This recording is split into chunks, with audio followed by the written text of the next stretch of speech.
Hey guys, welcome back to my vlog. आज चाहिँ म हजुरआमाको घर आएको छु। मेरो आमाको घरको आमाको बहिनीको घर। अनि हजुरआमाले आज मलाई खानेकुराहरू खुवाउनु भयो। अनि अघि गिलो रोटी पनि खुवाउनु भयो। अहिले हजुरआमाले धान निकाल्दै हुनुहुन्छ। यहाँको धान चाहिँ यस्तो हुँदो रहेछ है त। तपाईँको अलि ठुलो हुन्छ हैन? यहाँको सानो सानो हुँदो रहेछ। यसको के बनाउन मिल्छ? यसको चामलै हो। चिउराहरू त मिल्दैन है। चामल हो त्यो हामीले बिहान खाएको नि यसकै हो। होइन, यो फरक हो। यो फरक हो। यसको कनिका जस्तो हुन्छ भात। होइन, मिठो हुन्छ भात त। भात त त्यो भन्दा यो मिठो। मार्सी त होइन यो। मार्सी चामल त होइन।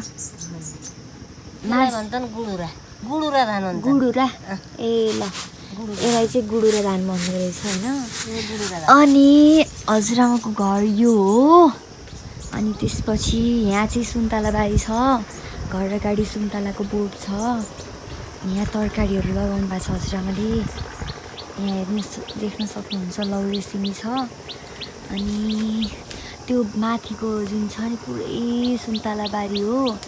टोटल 86 वटा रहेछ। 86 है हजुरआमा? 86 वटा है? 86 कि 89 रे?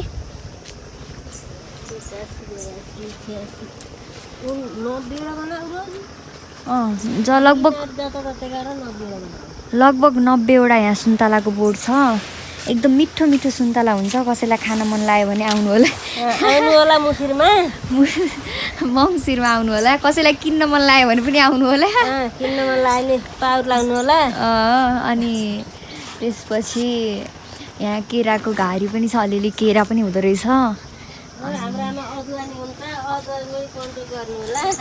अदुवा पनि हुन्छ अरे। अदुवामा नि कन्ट्याक्ट गर्ने रे। मसँग त अदुवा नि हुन्छ।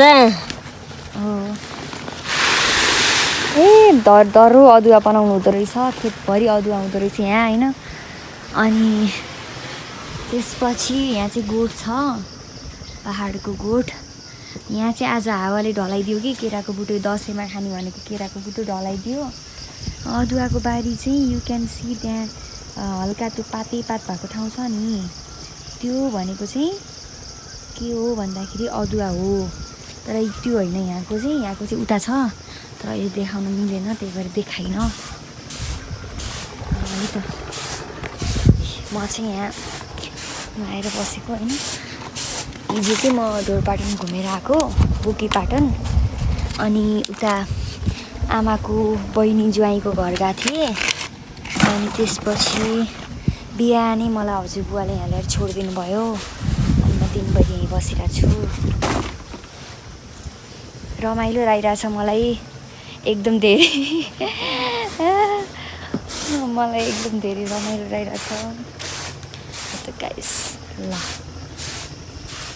अरू केही छ भने ठिकै छ। यहाँ चाहिँ पानी जस्तो हुन्छ ल। यसरी यहाँ ट्याङ्कीमा राख्नुहुन्छ। अनि यसरी निकाल्ने। अनि फेरि यहीँ राखिदिन पर्छ। हेडबेन छुटेर रहेछ होइन। हेडबेन पनि लगाइदिउँ न त।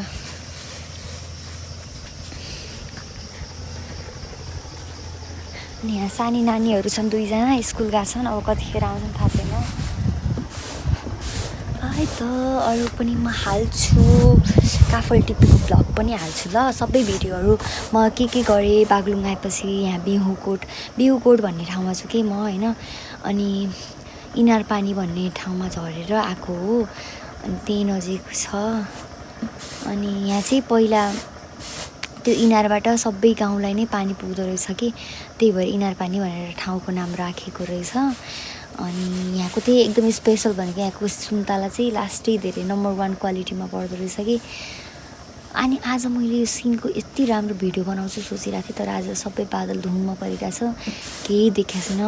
बागलुङ बजारबाट लगभग हजुरबुवाको घर जानको लागि चाहिँ आमाको बहिनी ज्वाइँको घर जानको लागि चाहिँ आधा घन्टा जति ठाडै उकालो हिँड्नु पर्यो। अनि यता हजुरआमाकोमा चाहिँ अलिकति थोरै कम 20 मिनट 15 मिनट जति लिनु पर्दो रहेछ। त्यही हो। हिजो ट्रेकिङ गरेर आएको। खुट्टा एकदम धेरै काफ मसलहरू दुखिरहेछ। बट स्टिल अब म त बाटैमा छ भनेर आएको तर टाढा भए पनि आउनु त परिहाल्यो आफन्तीको घरमा होइन मलाई त एकदम धेरै खुसी पनि लाग्छ कि त्यही भएर ओके म सबै भ्लगहरू हालिदिनेछु त्यसमा नै एड गरिदिनेछु है त ल बाई गाइस अब ल म जान लाग्छु हजुरआमाको घरबाट बागलुङ बजार हजुरआमाले मलाई पुऱ्याउनु जानु लाउनु भएको यहाँ बाटो यस्तो रहेछ